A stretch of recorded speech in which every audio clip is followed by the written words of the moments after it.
Because obviously for me, like doing all of this, it's like I've realised I've actually got hours of content of my voice just out there in the ether now. And if I paid attention to any of it, I'd just end up hating myself and never leaving my house again. Because, you know, I'm a really critical person of myself, right? And I think that's like quite an important thing to be, just in general in life, to be quite critical of yourself, because you want to grow and be better. But this sometimes swings the other way, and then you're overly critical and you just start damaging yourself. So I made a vow that I would never watch a single one of my videos back, or any of my podcasts, or anything that I put out there. I just put it out there and then it's gone, and I have nothing to do with it. Yeah, that's it. I must admit, because I only said a few words at the Discover Islam event. It was literally 2 minutes, and she recorded some of it, and I started to watch it, and I turned it off. I thought, I can't. It did the same thing. Yeah, exactly. You know, no, I can't listen to it. Yeah, I know, because you don't want to end up hating yourself, right? It's like you wanna just like let other people think what they think. And something that someone said to me before, because this is the big problem, right, is that you're worried about other people's opinions of you, So this is what is so true. Like, what other people think about you is none of your business. It's so true. I love that. That's a great saying, right? I think about that all the time now, and that's why like it's really easy. I just put it out, forget about it, and if people like it, then maybe I'll see the results of that at some point. If not, then I'm sure that nobody will come to anything that I do anymore. Right, anyways, we have started. So hello everybody, it's me, Luton Steadpool, Luton Steadpool podcast, my wonderful guest today, Phyl Rainey. Thank you for coming, Phil. Thank you so much. You're welcome. You're an absolute dime. We always hug, by the way. That's way too formal for me and Phil. That is true. He's always hugs. He's always hugs. So yeah, I mean, it's great. I love that you come. I've chased you for a while for this as well, haven't I? I think when I first decided to do a podcast, you was probably like one of the first people that I messaged for it. And yeah, I think you had a really busy month because of the Luton half marathon. Yeah, oh my gosh, right? Yeah, and obviously it made it a bit difficult, but yeah, like I first met you when you was working doing stuff for ABCD, and then obviously the stuff that you've done with Luton Lions for Love Luton event, and you've just been involved with so much stuff over the course of the time that I've been out and about in the town. But you've been here for way longer than me doing this sort of stuff. I've been here for a short period of time, like, a couple of years, but you've been doing it for a much longer time than me, and you've done a lot for us in our community. So thank you, firstly. Oh, well, thank you. Yeah. I mean, just to kind of right back at you, Deadpool, what you've done in the last few years, it's just been phenomenal. Watching you, like all the different fundraising, the different organisations that you visit and highlight. And it's just a joy. It's just a joy seeing you out and about and the smiles on people's faces. Going to the Love Luton Half Marathon where you came down at the finish line. Yeah. Oh, that was lovely. That's such a good event. It's such a good event. It's getting bigger every year as well, right? It really is. I cannot wait till next year's one. I know you told me whilst we was there that you're done like being organising with this stuff. This is true. That was my Is that still true? That is still true. Oh, man. I mean, I think I lose track. I think it was the 9th one that I'd been involved with. When I worked at Signpost, I had such a privilege of working with the guys that lived in the hostels and the TMSP project. Massive, fantastic project. And one of the things that we used to do is organise the volunteers for the Love Luton Half Marathon. So the first team was 20 people. Yeah. And over the years, every year, it's like, let's increase it. And then last year, working alongside Amy, we recruited 300. That's crazy. And and I think it's just a testament to those slow stepping stones, getting to know more and more fabulous organisations. And for me, that Love Luton Half Marathon volunteer team, I mean, wow, it comes from businesses, from schools, to general public, the local council, you name it. it's just fabulous. It's such a representation of our town. Yeah, and it's the individuals that are involved behind the scenes, like yourself and like Amy and like Mustaq and everybody that does all their little bits to make sure that the event goes ahead. All the organisers, there's so many people that have to be involved to make something like that happen, right? And totally. And the volunteer side, I mean, that's the side I've invested in, but that's only, a smaller part. I mean, organising that as a race, Sinead McNamara leading the way at Love Luton, and Lindsay, and more recently Matt taking the banner to get all that race organised. Yeah. I mean, the years there's been challenges. 1 year, some of our volunteers were in the Luton Who, and there was a bit of confusion, and the race got turned a little early, which meant it wasn't the full race, and so it was. Oh my goodness! It was. You're going to go through teething problems, obviously, in the early stage of planning such a massive event. So it must be so long to put on, because obviously the route's changed now, hasn't it? So, but where was the original route? Where was you going from? So the original route that came down from Stockwood, from the racetrack at Stockwood Park, and came down Coopno Road and then into the Who. And so, not starting there this last year, but starting and finishing in the town centre. I think that was a great idea. The atmosphere in that town centre. Oh my God, it was pumping. It was absolutely pumping. Great, so wasn't many people. Yeah, so many people out there. And I really hope that next year we can make it even bigger. Because, I'm running in it. Hey, I'm 100% what are you going to do? 5, 10, or half marathon? I don't know. I mean, I'm training at the moment, so I might do the half marathon. Oh my gosh, that's incredible. Oh, wow. I'm going to come last. No. Well, you never know. I mean, I do train sometimes with one of them, the masks you put on? Yeah. It's like a low oxygen mask. Okay. Yeah, so I train with that sometimes to help with... How does that feel when you're running? It's like you're suffocating. Oh my goodness. Yeah, but you know what? Obviously, being under this... It's really hard to breathe under this, so I had to kind of condition myself to being good under the mask, because otherwise I would have passed out. When I first started doing this, I was often walking or running up the road and having to stop and feeling a bit dizzy, like I'm going to go down. But I mean, I literally, now you're describing that, I'm thinking, I struggle if I've got an extra layer on when I'm running in the morning, let alone a full Deadpool suit and a mask. It's crazy though what you can build yourself up to. You're like. I've always been kind of a semi kind of fit person. I go through periods of my life where I'm constantly at the gym, and then I go through periods of my life where I'm fat and just lying on the sofa. Right? So there's two different sides to Deadpool. I love that though. I'm just a normal guy at the end of the day. Do you know what I mean? That's the thing. What I am really good at is being determined about something. That's kind of I think it's my biggest attribute, is that when I'm really focused about something that I want to do, I decided that I need to do this in and be out in the sea for long periods of time, because that means a lot to people. It does. And the only way to do that is to just be really comfortable under here, because if you're not comfortable under here, it's horrible. Yeah. Oh my gosh. There's not really a way to be comfortable under here, I'm not going to lie. Well, fair play. That really is the stuff of superheroes. It's the stuff of idiots. That's the stuff of. No, but anyway, back to you though. So, let's give you a bit of background, because find out about who Phyl is and where Phyl comes from. Because are you from Luton originally? No, I was born in Tottenham. Oh, okay. So North London girl, bit of a tearaway as a kid. Yeah.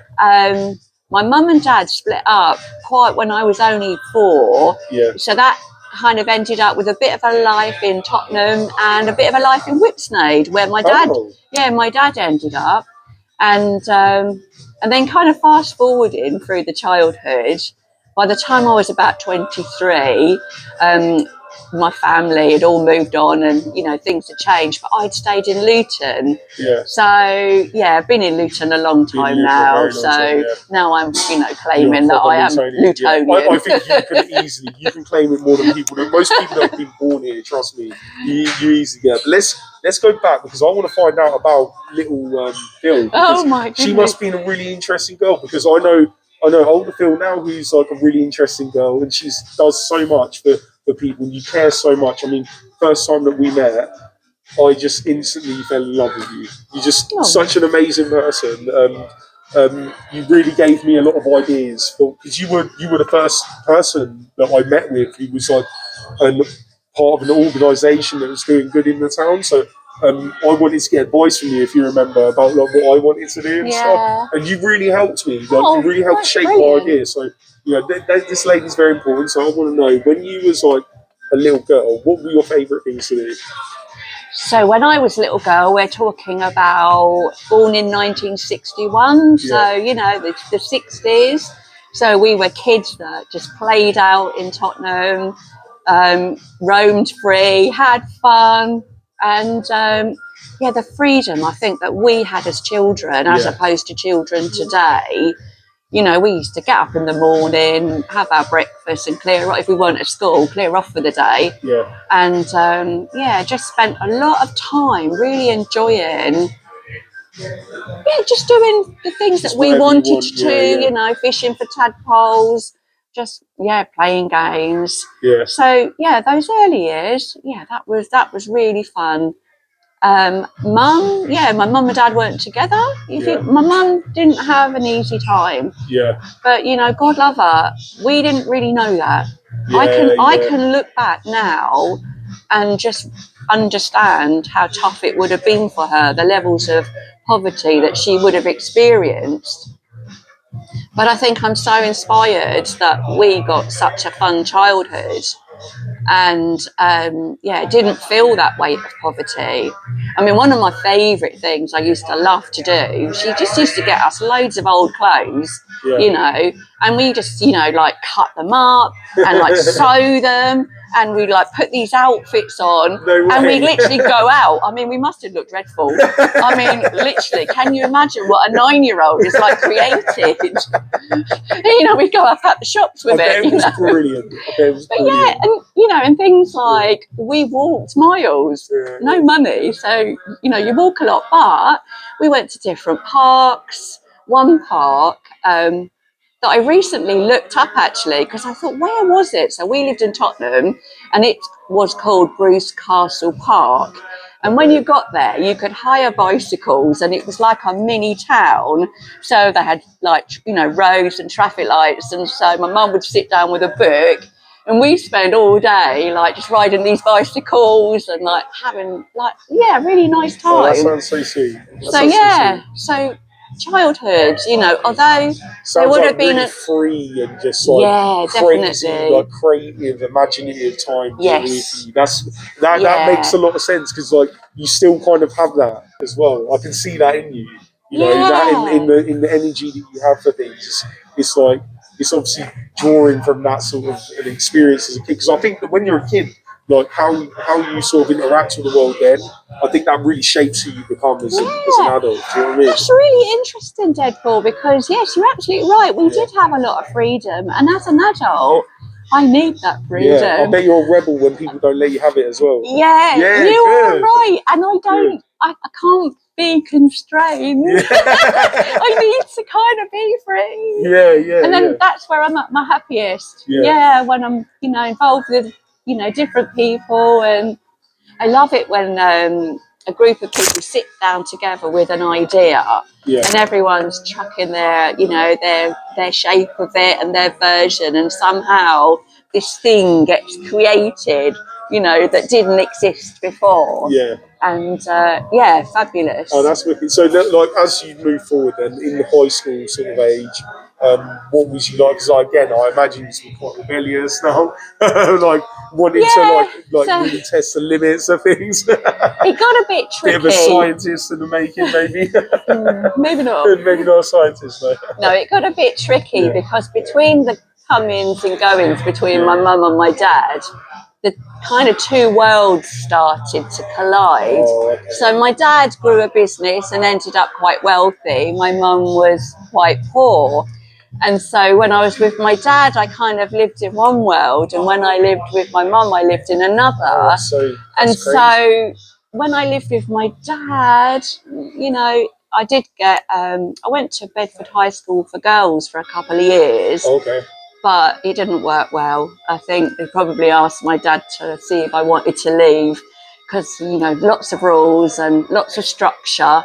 And yeah, so the teenage years were interesting, kind of operating in those two different spaces. Oh, that's really interesting. But you know what? It is fascinating because I got to experience so much. You know, like really different worlds. You get to see really cool stuff, but then you stay grounded because of where your home is, where you spend most of your time, obviously.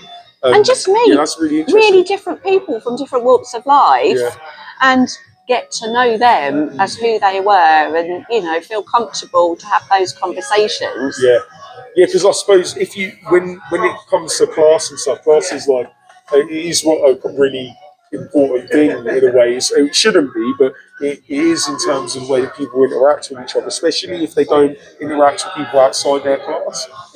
Obviously, anybody that comes from working class tends to eventually talk to anybody in any sort of situation, but when it comes to the higher classes in society, they don't really know what's going on with those people. So being able to see like everything from all sides is like that is a real superpower. It wasn't. I always think, and as a child as well, amongst all the to-ing and the throwing, I myself spent quite a few years either in a children's home or a boarding school. So then I got to like, you know, wasn't with either of my parents.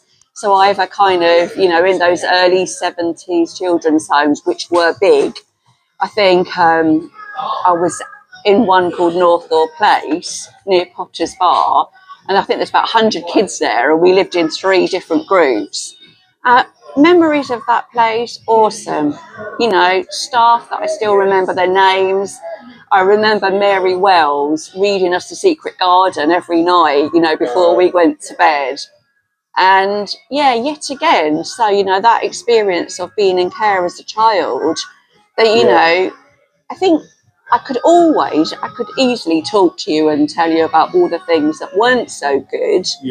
But, you know, those good memories, they were a lot stronger. And I think I've got a light box at home and it says choose happiness. And I think you have to make that choice. Choose happiness. That is such a... I mean, like, I definitely agree, because it's like, I really like Darren Brown.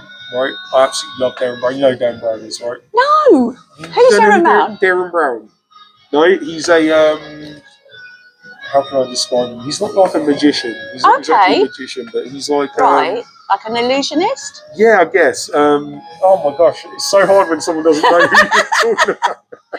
No, I'm going to Google him when I get home. Oh my god, he's amazing. He's absolutely amazing. I went to one of his shows. Okay. But anyway, his whole thought process on the way that you get better with your mental health is you frame everything in a positive light. All right. So even like, for instance, for me, my stepdad was awful to me as a kid. But I can look at it from one of two ways. I can focus on the bad stuff that happened, or I can think, without his damage that he done, I would turn into the great person I am. And I turn it into a positive. And then just by framing it like that, it makes that memory a little bit less bad. And it's easier to then cope day to day with normal stuff. You don't have like traumatic sort of memories popping up every now and then. Rather, it's more like, you know, you can just kind of leave it where it is, because you've looked at it and you've changed like what the narrative is essentially. And it's kind of like your choose happiness. But that's exactly like what I try to do. That's amazing. I love a light box. So what do you mean it's a light box? Oh, it's just, well, I think that's the name for it. It's just a light, you know, it's a box. And, you know, I've got it in the kitchen. It used to be on my desk at work when I worked at Signpost. And you just, you know, just turn on the light and it brightly, it's got nice blue, you know, front with the words choose happiness. And, you know, just always, and sometimes that's not easy. No, it's not. And it really isn't. You know, sometimes you paint on a mask or whatever you do, but you'll put on a mask. But yeah, you know, that thing that in life, and don't get me wrong, I mean, you know, there's been some really tough stuff that's happened in my life and our family's life. But the thing that carries you through is always the love and the hope of, you know, the future and, you know, better times, but also just sticking together and, you know, helping each other and trying to keep as positive as you can. Do you know, I always like to kind of add, what I'll add into there as well is just being present in the moment. Taking, not all the time, you know, to be present all the time is stupid, because if you're present all the time, you're going to forget that you put the dinner on whilst you're out, or, do you know what I mean? You're going to forget something really important. Yeah. So you shouldn't be present all the time. You have to sometimes think in the future or in the past. But yeah, you should just every now and then just like have a moment to yourself and just, you know, let all them thoughts about the future and the past exit your brain. Just smell the roses and just enjoy the moment, and like just center yourself on that, because you know that I've always found that helps me anyway. It might not help other people, but you know, it always helps me. No, definitely. I mean, I've got a few ways I like to do that. I really love the early mornings, walk or run. It doesn't really matter. It gives me the same thing, because I live up in Stotsley. I like to get out in the countryside. And it's just amazing. You know, every day of the year it's different. The weather's different. The seasons are different. Oh, I guarantee I've seen you on walks then, actually. Because I go out. I have to take my dog out really early in the morning. Because he's lovely. Don't get me wrong. I've never talked about Cass on here, actually. I'm going to talk about Cass. So my dog Cass, he's beautiful, amazing dog. He's my best friend. And he's absolutely massive. He stands on his back legs. He's as tall as me. So, you know, he's ginormous. He's massive. He's a massive dog. And, but he's just lovely. He's so soppy with me and my family, like my kids and everything. But Cass, I got Cass about a year before the pandemic started. And we went on the Wigmore dog walk. You know, they do that like the last Sunday of the month. Yes, I remember seeing the signs. So we went to that, and the guy told me to let him off the lead and just like, you know, he'll be fine and blah, blah. So I went along with the guy because he did seem quite distressed on the lead. And it was awful. All the dogs chasing. All the dogs chasing, right? And he was like the same size as them dogs then. But now he's twice as big as most normal dogs you see out there. So that was the last experience he had with dogs, all with other people. And then we're trapped in a house for like a year throughout the pandemic, and he just wasn't seeing anybody. And he's cool with my family, but he's just not cool with other people. So I have to, for me, it's really annoying because I have to get up at like 5 a.m. and take my dog. That's really early. I can't see anyone. Oh my God. He'll pull me across a field to get somebody. Do you know what I mean? And ultimately, you know, I know that's like makes him the kind of dog that people don't want to be around. So I've got to make sure that he's not around people. But then I can't like keep him locked in a house. You know, he has to see the world, and you know, it's only. So I'm hoping that, like, you know, I'm not a guy with a lot of money, but what I want to do is to take him to like a really, really good dog trainer, and just get him trained up to the fullest, and then start taking him out with me. So because he's so lovely, but it's just he's really anxious when it comes to people. Yeah, I know, it's so sad. He's 3 years old, by the way. And, he's just the best. He's just the best dog. So on the opposite spectrum, my daughter has got a teeny little Pomeranian puppy. I mean, it's the naughtiest thing ever. It's only a few weeks old, really. And then she's got a slightly bigger Pomchi, so a Chihuahua Pomeranian. So often they're the dogs that I'm out and about with. So if we ever we'll be giant dog, teeny dog. Sometimes I want to get like a little sleigh and put it on him and just ride across the field. I reckon there's something in there. No, he's a good dog though. But, lovely. He's not watching. I don't know why I said that. Well, you never know. You never know. You never know. You never know. Maybe one day in the future, dogs get fingers, and then they can start using photos. I don't know. I'm so sorry. I'm just being an idiot. Right. Let me check that this is still working. Okay. Which is... Yay! Yeah, it is. Beautiful, beautiful. Sorry about that. I know it's really unprofessional of me. I should know that my equipment works all the time. Oh, and that slid down as well. Yeah, I should fully know that my equipment works all the time, but as I explained to you before the podcast, I've had multiple technical issues. What have meant that podcasts have failed midway. And that's such a shame. You're just so capturing annoying. All that stuff, and I know. You can't kind of repeat it, can you? I mean, you can do it again, but it's never quite. Yeah. Well, I'm hoping, like, as over the year, I'm gonna like invest little bits to like just make the podcast a little bit better and a little bit better, and because I really do want it to be, this thing that. Where I can just have really nice people on. We have a nice chat. Hopefully people enjoy the chat. Yeah. But then not only that, you get to find out about the person who I'm talking to. Because the reason why I bring the people on is because they've got a really good heart and they want to do good. And it often has something to do with Luton. So, it's all the stuff that I care about. But anyway, back to you, because I've just rambled about my dog. so yeah, back to you. So with... So after you left school and you was living in Luton when you was like 23 sort of age? Yeah, so I left school 15. Okay. Yeah, so I left school at 15. I was still in Tottenham, Wood Green at that time. And so stayed around there for a bit, got a job. Got a couple of jobs actually, got a bed sit, got a couple of jobs and just got on with life. So I think I've always been quite independent. And then, kind of early 20s, then I'm back in Luton permanently. Worked in catering shops and pubs a lot. Okay. Worked in the brewery tap way long ago. Worked in the Wheatsheaf in Dunstable. Okay. Great pub. It was back in the day. Great music. Yeah. And then I had good 10 years or so working in electronic manufacturing. Okay. So this town used to have loads of factories. I know, like Electrolux was here, wasn't it? Electrolux, I worked for a subcontract factory. Yeah. And there was MTL and Continental Microwave. I mean, it was brilliant. And I really loved it. Do you know what? I loved that job. You get a pile of bits.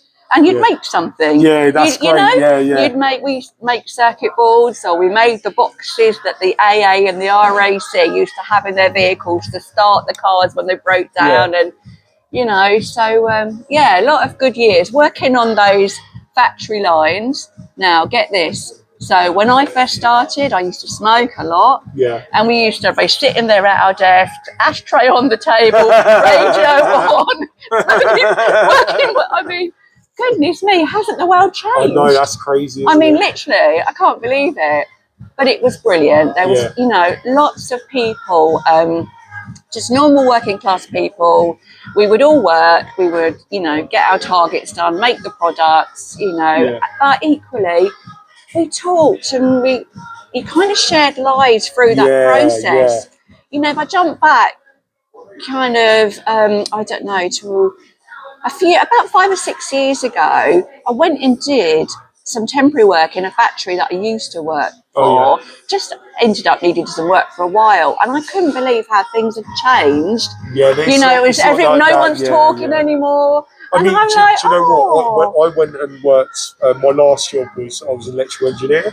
And I started on like kind of a bit of an assembly line, just building stuff. And, I was building like electric boxes and stuff like pretty much the same sort of thing what you were saying.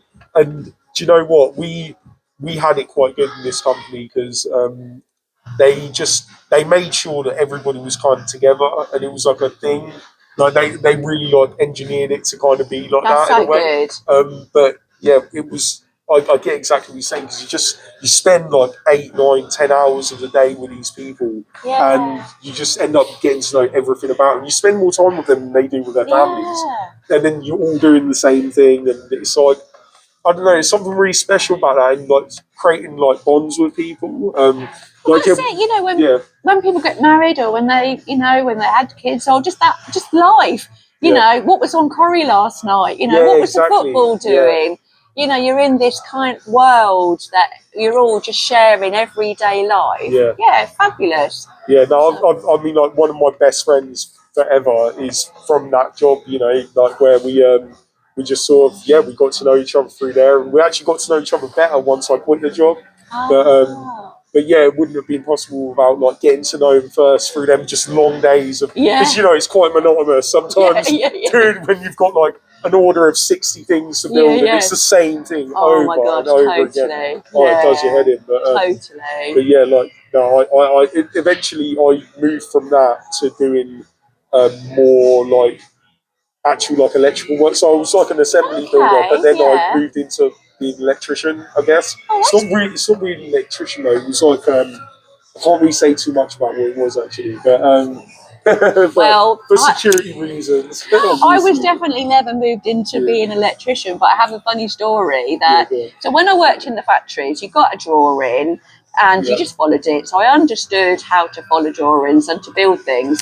And so I was always having a little go at the house electrics. And then one day I'm thinking, oh, I need to change that light fitting in the bedroom. So, you know, you're not meant to do that because you need to be a qualified electrician. It might have been before those kind of legislation.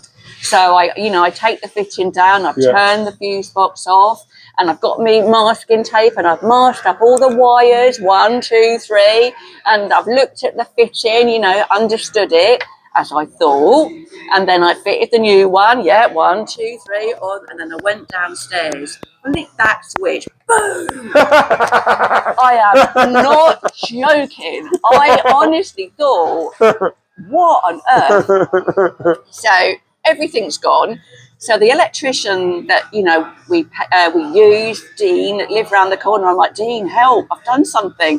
So he comes round and he says, Phil, it's bad. You've blown the main fuse. So you need to get the electric board to come in because I can't fix that. My God. So he fixed the light and then, so he went up, he said, let me see what you've done.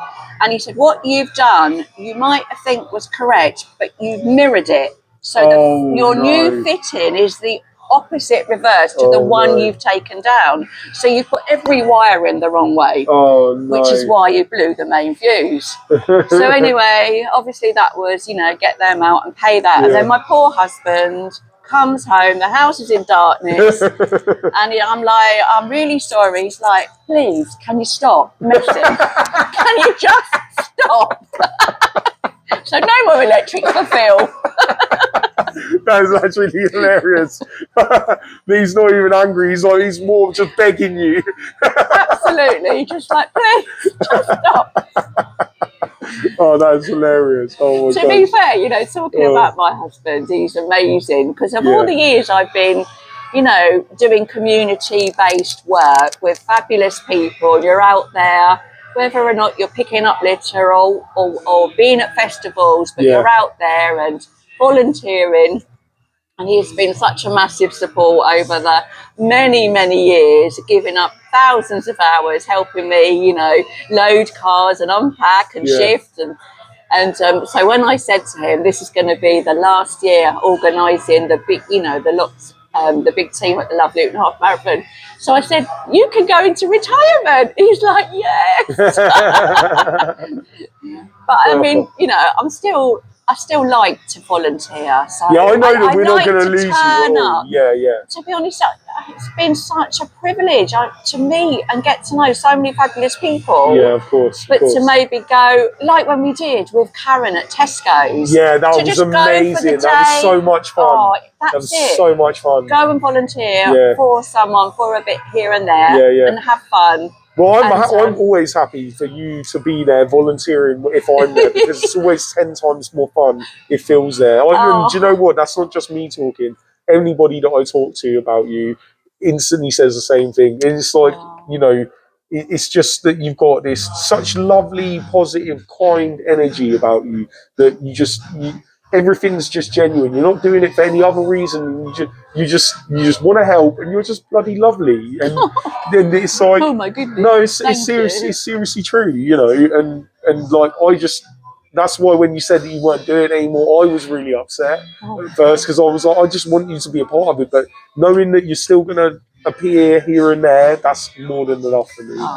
And I mean, I like the Christmas outfit that I had on, my elf outfit. I mean, so, are you making suggestions? I'm thinking, dress up again. Yeah, definitely. I mean, Easter's coming up. It could be a couple of Easter bunnies. One of the just memories that's popped into my head. So, a lovely lady called Deborah Knight from Nine Red Presents. Over the years, she's I've had the pleasure of being involved with her carnival things that she does. Okay. And we kind of got to make these fantastic big costumes, but then the best bit was to put them on, and walk through the carnival. There's some kind of different feeling when you put on when you put a costume on thing, so true. It's so true. But I totally agree. It's like you get, I don't know what it is exactly. It's really hard to put your finger on. But it is just an increase in confidence. Whatever amazing. it is, you get an increase in confidence. And Christmas was so fun, wasn't it? Because some of the children, I mean, I'm an elf, and they looking at me thinking I am an elf. Yeah. And they're saying to me, 100%. I'm saying, I'll give Santa your message, and I'm like, oh my goodness. Yeah, this is the thing that you don't think about when you put on something. Yeah. When it comes to kids, right? For me, I remember when I was a kid, if I saw anyone that was dressed up as anything, my brain turned it so much more real than what it probably looked like. Like the Santas with the really bad beards and stuff, where you can see the string. I look at them adults now. I'm like, when did I ever see a good one? Because all the ones that I see now, they've just got. You can see it all. You can see the whole thing. Yeah. But maybe it's just because when you're a kid, it's like you're just so much more ready for magic. Yes. So you don't look at the details. It's like, people often will say to me about my suit, they'll be like, oh, it looks like exactly bang on to the right Deadpool suit. And what they don't see is this massive hole that I have here that's been here for ages because I can't repair it. It's just so frustrating. Hence why I'm getting a new suit. But things like that, people are going to bloody know it now. I shouldn't have said that, should I? Then it'll be like, let's do some exercises. I can't do that. If I do that, then it's just going to rip. Oh, and there goes my hat. Come back. I got this hat for Christmas, and I promised my kids that I would wear it all the time for my podcasts because I can't wear it any other time. That's true. I can't wear it any other time. The only other time I can wear it is when I'm in the house. And how much of an idiot do I look sitting in my house with a hat on? I know people do that. I don't know why. I don't know why you do that. But yeah, so I told them I would wear the hat exclusively for podcasts, just to get them in it a little bit. So anyway, so you done the not electronics, you done the kind of electrical kind of work. So did all the manufacturing. Yeah. Then what was next for you? And then some kind of shifted. I think the funny thing was, being in care quite a lot as a kid, there was always some stuff that bubbled away. Yeah. And then I saw a job advertised to work for Noah Enterprise. Oh, this was years and years ago. And I looked at it and I kind of thought, oh, yeah, I wonder if I can do that. So I was happily working in the factory. Anyway, so I went for the interview, and when I did the interview, I kind of talked a lot about the experience that I'd had as a young person. Anyway, I ended up with this job, completely different. Yeah. And oh my gosh, what a journey. So so I started off working at Noah, probably with a bit of a saviour complex, a bit of a, I can see the problem, this might be the solution. And over all the years that I worked alongside people who are experiencing homelessness, I think I made a complete 180. And I look back to those early days and kind of cringe at, but we all change and we all grow. Of course, yeah. So working at Noah, working alongside people experiencing tough times, I started to get really inspired by the people that made their own changes. So there's obviously lots of programs and things that help people, and a lot of that makes a difference. But I was fascinated seeing the people that went to the streetwise opera sessions, or volunteered to collect the lunch money, and they just did different things, and their journeys, they just seemed different. So I started to kind of get a bit of a passion and an idea, and thinking, you know, that thing about people that have really got some challenges. Yeah. How do they give their time to community? I then, after Noah, I worked 2 years with Luton's prolific offenders, Class A. Yes, I remember when we first met you telling me about this. And this so, is crazy. In that time, I saw kind of the challenge of addiction and crime quite close up. But I also saw the challenge of picking people up from prison, driving back the flat that had been sorted, the benefits sorted. And then for anyone that said, okay, I want to get a job, you know, maybe I'll look at some voluntary work. And there wasn't anything for them. You know, things that they had done, you know, would probably get in the way of them passing various checks. Yeah. So, but equally, and so it started to grow that, well, you know, we're all a community of Luton, you know, from the richest to the poorest, from the cleverest, you know. Yeah. And so the people that are experiencing tough times, where's their place? Right now, not when they're fixed, not when they're clean, what happens right now, that's such a good question. Right now. Yeah. And I think when I reflected back to those factory lines and the way there may be somebody with mental health or maybe a learning disabilities or various struggles, and they made it to work and they still worked and they had the job that they could do and a purpose, and you know, and I'm thinking, so this purpose thing's really important. Yeah. And anyway, and that jumped forward to the Signpost journey.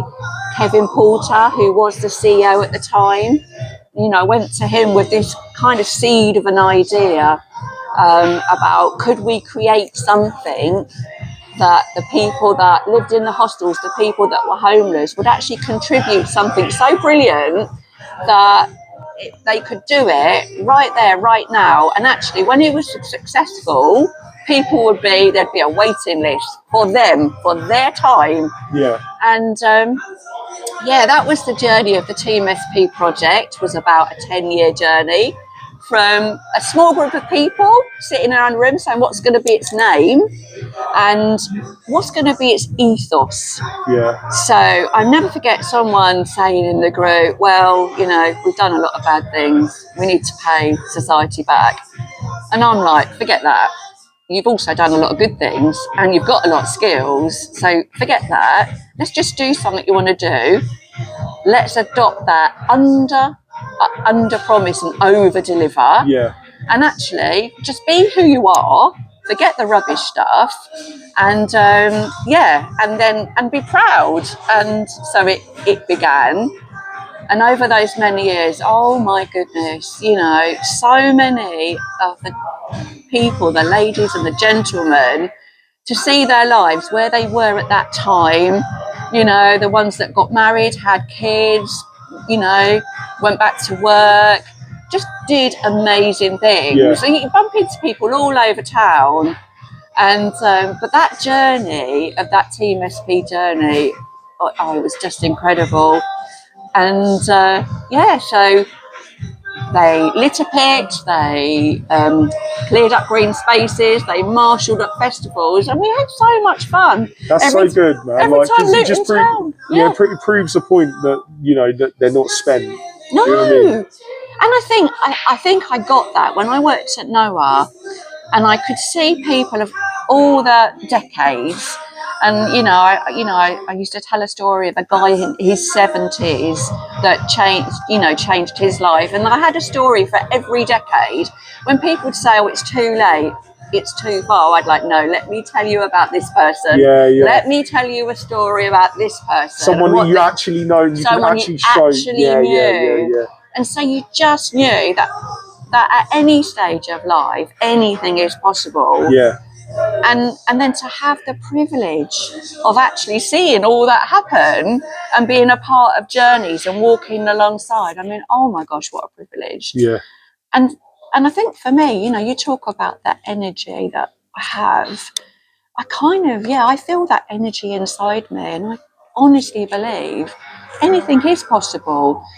When people decide to take a step forward and start that journey in whichever direction, why not? Yeah. I mean, Luton, goodness, where are we going to be in 100 years? Yeah. We have a lot of young people in this town. Yeah. Look, oh, wow. What are they going to create? Yeah, what exactly. are they going to invent? I mean, just as look, here's what has to happen. I mean, I totally agree. I think that Luton is the bed of where innovation is going to grow from for the future years. And it's not going to be like super instantaneous or anything, but because of everything we've been through, especially through the pandemic, like that was like one of the hardest times in this town that we've ever seen. You know, this town's been through a lot over the years, over the decades, over the centuries, for God's sakes. It's been through a hell of a lot. And so I think that coming out of the pandemic, we look stronger. Do you know what I mean? Like what we was coming into the pandemic, we looked like we was getting better, you know.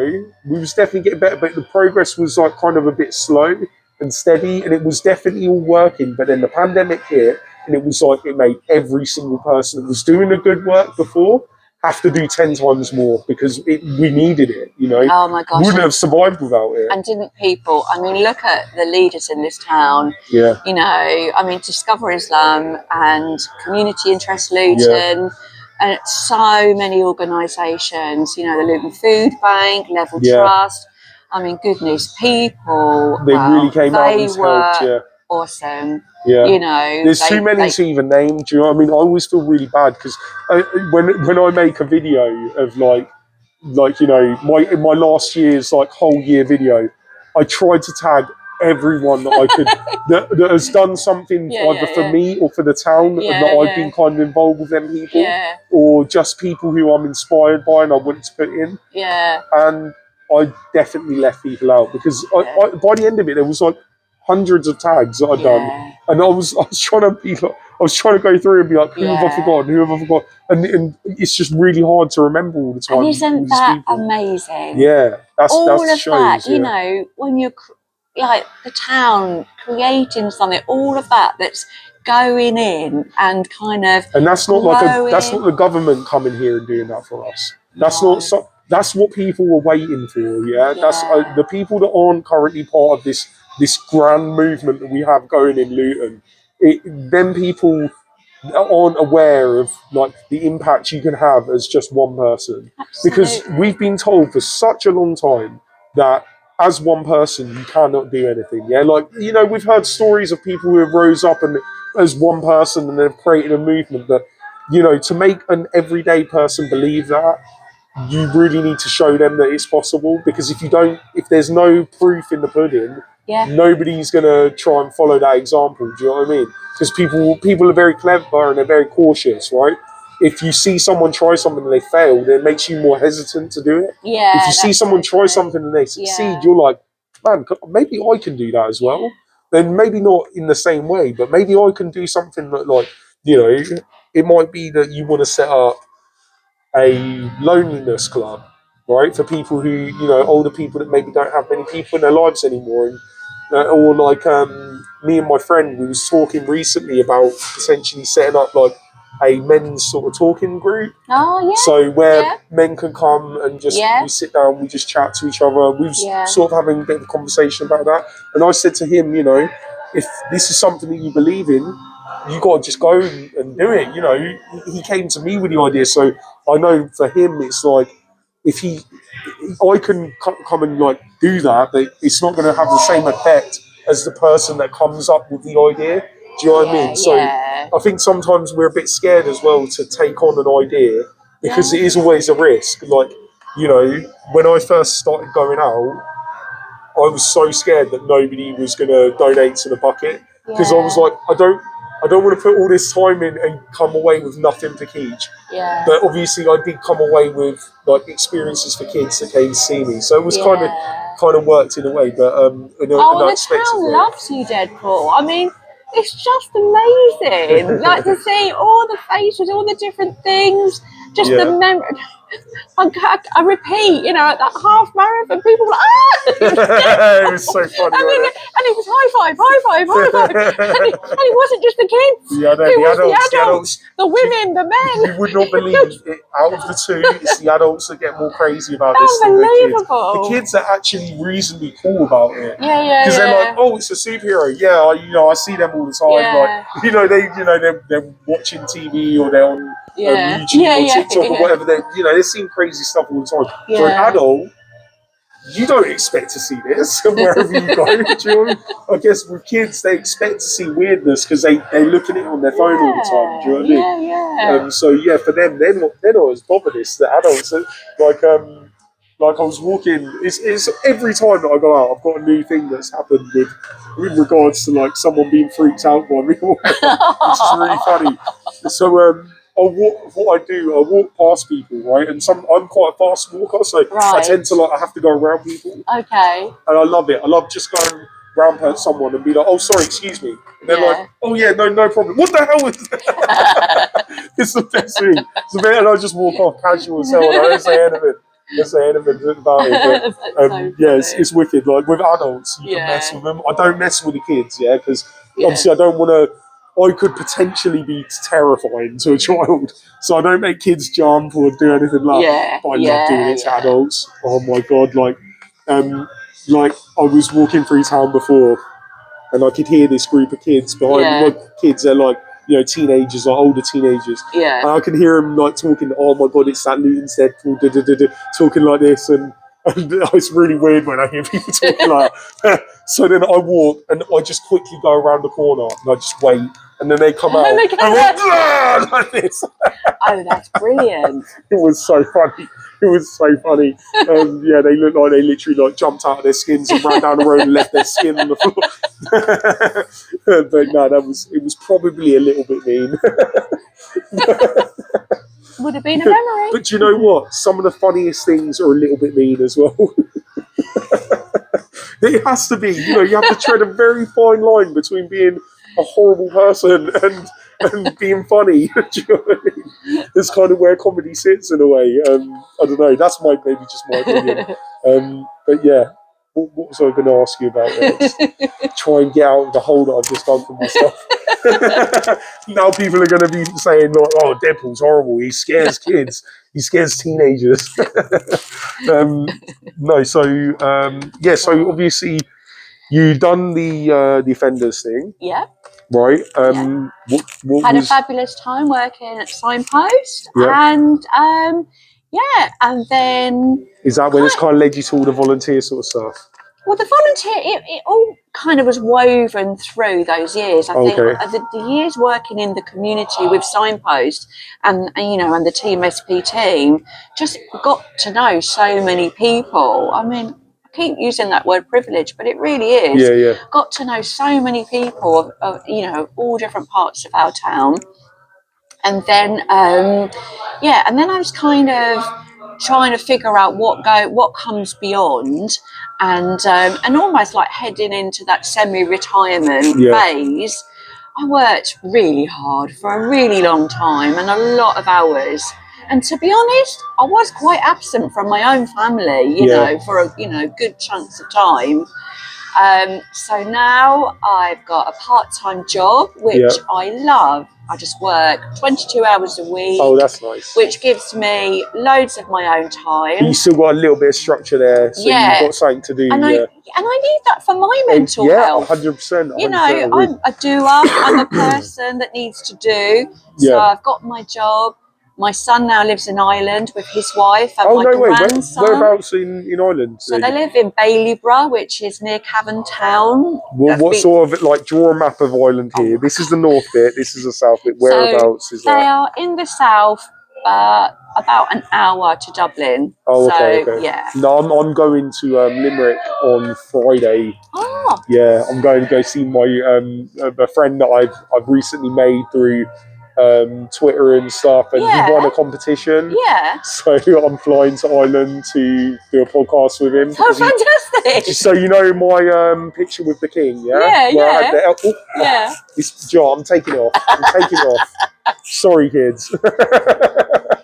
So the picture of me with the elf hat on. Yes, I put out a caption this competition, where I said, if you can like give me a caption, you can DM me whatever, the best one wins, right? And I'm not going to remember what his bloody caption was now. God's sakes, I've led myself into this as well. Anyway, this gentleman from Ireland, who I've been been on each other's Twitter for a while. Yes. He won. His comment was the best. And so you're going to meet him? So I'm flying to Ireland, and I'm going to do a podcast with him, because that was the prize. So I'm man of my word. That is cool. Yeah, I know. I was kind of hoping it was going to be someone in Luton.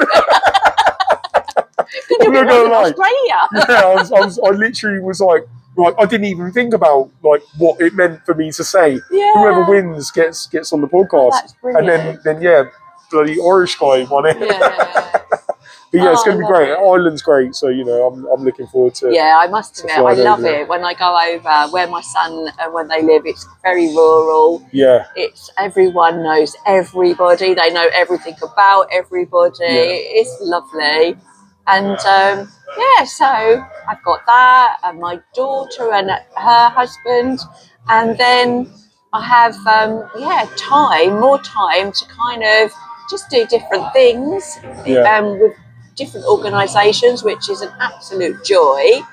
And I haven't even mentioned art and culture and music. Oh no! I absolutely love it. Yeah. If I could live my life all over again, I definitely should have been a musician. Really? I don't know how I didn't end up as a musician. Do you play anything now? Well, yeah, I'm learning piano now. Yes, I remember you told me about that before. Yeah. It's not good enough. I will put it out there on social media when I think I'm good enough. But yeah, I have a teacher, great guy, who lives in Hightown, who I go and have my lessons with. And I love the arts. I'm in NGYT. Oh, they're amazing. They are the best. They are, for me.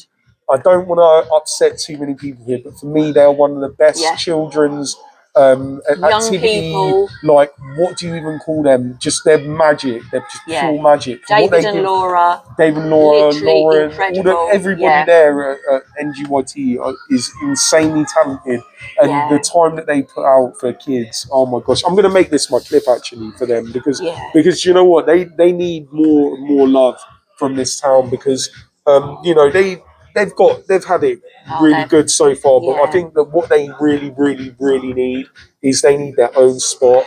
Oh my gosh! Do you know what I mean? Could you imagine if they had a theatre for NGYT, where it's not just like so they can operate out of the building, so they can put shows on. Yes. The closest theatre is Dunstable, isn't it? Definitely. I would love to see a theatre in Luton.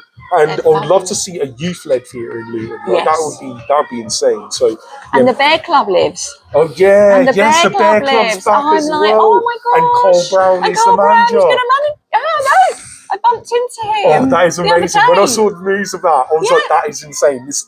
It was already good, Yes, but to think what it's going to be. Yeah. I really wanted to go as Deadpool before into the Bear Club. I never got to go as Deadpool, but I'm definitely going to go as Deadpool for this one, just to see, maybe I can get on stage a little bit. Maybe I can do something. I'll tap dance. Tap dance, do some jazz hands and stuff. I don't know. I'll do something. I'll try and entertain the crowd for a little bit, maybe. I don't know. I'm sure Cole will let me on the stage for at least 5 minutes. Oh my goodness, I'm sure he will. But yeah, so I have more time nowadays, so I am definitely enjoying this. Stepping into the older part of life. Yeah. I'm loving my running. Yeah. I've never been fit. Naya, wasn't it? You went. Yeah, we went. So that was the Luton Wellness Walk, which Sajil organised. Yeah. And that was guy. Incredible guy. Yeah. And that was a first of something, and they had 55 people for the first of. Yeah. Now that really talks volumes about, really good. Yeah. That shows such a high level of interest, firstly. And not only that shows where it's going to grow. Yeah. Because, you'll have loads of people out doing that eventually. So that was beautiful. And then for my running journey, I didn't start running until I was 50. inspired by my stepmother, who's 20 years older and always been quite fit. Yeah. So I didn't like sport at school. I'm not a competitive person and felt quite intimidated by the competition side of sport. I was quite shy and, you know, around that. And so I never did sport, never did fitness. And then at 50, I decided I was going to have a go. So I began running up roads, and I wouldn't even buy a pair of trainers because I thought, well, what if I can't do it? It'd be a waste of money. So I had a pair of Clark shoes on, and I thought they would do, and I couldn't run 2 lampposts. Oh, really? And anyway, so after a few months, I really hurt my legs, went to the doctor, and he said, are you running in running shoes? And I showed him. He said, well, maybe you may have caused your legs to have a few problems. We sorted that out. Anyway, zapping forward, I had my 60th birthday in COVID times, full lockdown. And so disappointed I couldn't share it with anyone. But I love Courtney Foundation, Luton Clothing Bank. And I thought, you know what? I'm going to try and run my first ever 10K on my 60th birthday and raise some money. So people were so generous, and I managed to do the first ever 10K at 60, when you think at 50 I couldn't even run 2 lampposts. Yeah. And then when I finished, I thought, oh, I can't do that ever again. That was so hard. And then if I'm on my game, if I'm fit, I can do 2 10Ks a week. No. I don't always, because, you know, like you were saying, sometimes you're on the telly, sometimes you're not.